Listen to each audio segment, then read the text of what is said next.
बिस्मिल्लाहिर्रहमानिर्रहीम। अस्सलाम वालेकुम my YouTube family. I hope सब खैरियत से होगे। अल्हम्दुलिल्लाह हम सब भी बिल्कुल ठीक है।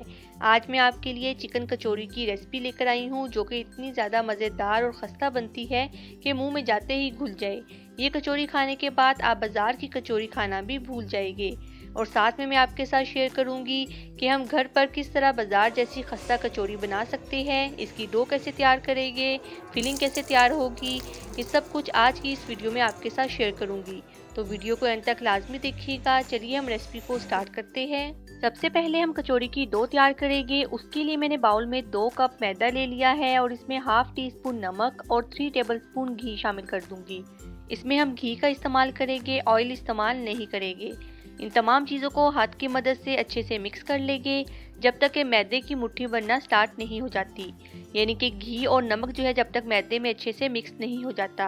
तो जब मैदे की इस तरह से मुट्ठी बनना स्टार्ट हो जाएगी, फिर मैं इसमें थोड़ा थोड़ा करके पानी शामिल करती जाऊंगी और इसकी एक डो तैयार कर लूँगी जो कि ना ही ज़्यादा नरम होनी चाहिए और ना ही ज़्यादा सख्त, क्योंकि अगर नरम डो तैयार होगी तो लेयर्स बनाने में मुश्किल होगी और अगर सख्त होगी तो खाने में वो मज़ा नहीं आएगा। तो आपने यहाँ पे नॉर्मल डो तैयार कर लेनी है। उसके बाद मैं मैदे को 2 से 3 मिनट के लिए अच्छे से गूंद लूँगी और फिर हम इसका पेड़ा बना लेंगे। और सबसे लास्ट पे हम इसके ऊपर घी लगाकर इसे 20 मिनट के लिए सेट होने के लिए कवर करके छोड़ देंगे। तब तक हम यहाँ पे कचौरी की फिलिंग तैयार करेंगे। उसके लिए मैंने पैन में 2 से 3 टेबलस्पून ऑयल लिया था और उसमें 1 टेबलस्पून अदरक लहसुन का पेस्ट शामिल कर दिया है। और यहाँ पे हम अदरक लहसुन के पेस्ट को 10 से 15 सेकंड के लिए फ्राई करेंगे, या जब तक कि इसकी अच्छे से भुनाई नहीं हो जाती। और अब मैं इसमें शामिल कर दूंगी एक मीडियम साइज़ का चॉप किया हुआ प्याज।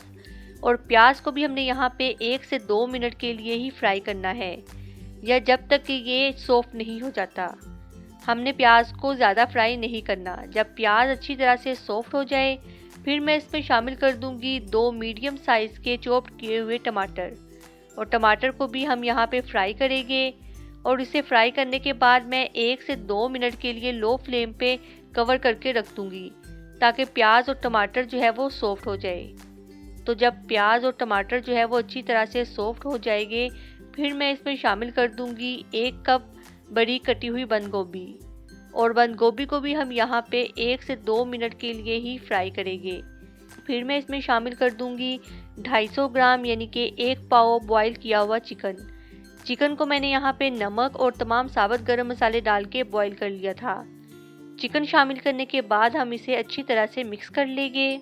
और फिर इसमें कुछ स्पाइसी शामिल करूंगी, जिसमें शामिल है 2 से 3 चॉप की हुई सब्ज़ मिर्चें, 1/4 कप इसमें जाएगा फ्रेश धनिया। अब इसमें कुछ मसाले जाएंगे जिसमें शामिल है हाफ टी स्पून धनिया पाउडर, हाफ टी स्पून गरम मसाला पाउडर, हाफ टी स्पून या अपने टेस्ट के हिसाब से नमक शामिल करेंगे, 1/4 teaspoon red chilli powder, half teaspoon भुना हुआ ज़ीरा powder, half teaspoon chilli flakes और हाफ टी स्पून इसमें जाएगा ब्लैक पेपर। इन तमाम मसालों को आपने अच्छी तरह से मिक्स कर लेना है। अगर आप इसे चाइनीज़ टच देना चाहते हैं तो आप इसमें सोया सॉस, चिली सॉस और सिरका भी शामिल कर सकते हैं। 1 से 2 मिनट के लिए हम इनकी भुनाई करेंगे ताकि अगर कोई इसमें पानी वगैरह है तो वो ड्राई हो जाए। जब पानी अच्छे से ड्राई हो जाएगा और मसाले की भुनाई हो जाएगी तो यहाँ पे हम फ्लेम को ऑफ कर देंगे और इसे हम किसी बर्तन में निकाल कर अच्छे से ठंडा कर लेंगे। तो यहाँ पर जो डो हमने सेट होने के लिए रखी थी वो भी अच्छे से सेट हो चुकी है। इसे मैं बाउल में से निकाल के काउंटर पे ले आऊँगी और इनको हम 6 इक्वल पार्ट्स में डिवाइड करेंगे। तो यहाँ पे 2 कप मैदे से मैं 6 पेड़े बनाऊँगी और हर एक पेड़े में से हम 2 कचौरियाँ बनाएंगे। तो टोटल यहाँ पे हमारे पास 12 कचौरियाँ बनेगी। और फिर मैं यहाँ पे एक पेड़ा उठाऊंगी, इस पर हल्का सा मैदा डस्ट करेंगे। हाथ से थोड़ा प्रेस करने के बाद मैं बेलन की मदद से इसकी एक नॉर्मल साइज जितनी रोटी बेल लूँगी।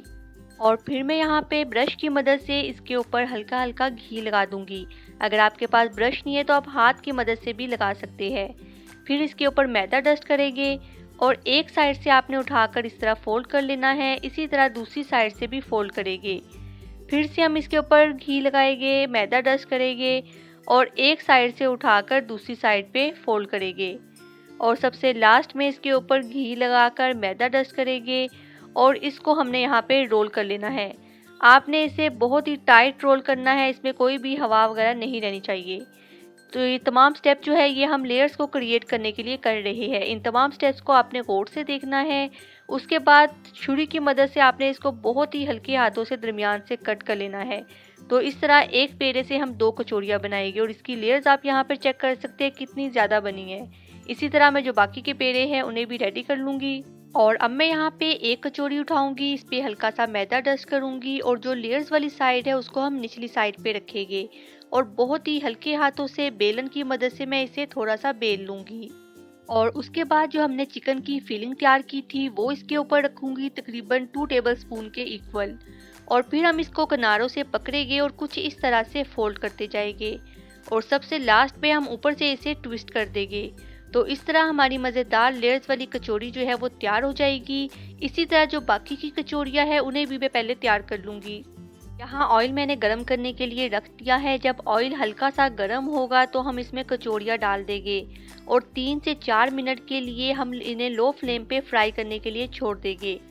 और उसके बाद यहाँ पर मैं इसकी साइड को चेंज कर दूँगी और इसी तरह दूसरी साइड से भी हमने लो फ्लेम पे 3 से 4 मिनट के लिए इन्हें फ्राई होने के लिए छोड़ देना है। और उसके बाद हमने फ्लेम को मीडियम कर देना है और तकरीबन 5 मिनट के लिए इन्हें उलटते पलटते हमने फ्राई करना है। जब इसके ऊपर प्यारा सा गोल्डन ब्राउन कलर आ जाएगा तो हम यहाँ पे कचौरियों को निकालते जाएंगे। और यहाँ पर हम कचौरियों को दही के रायते के साथ सर्व करेंगे। और आप चेक करें यहाँ पर कि ये कितनी ज़्यादा क्रंची और क्रिस्पी बनी है और इसकी लेयर्स कितनी वाजिया हो रही है।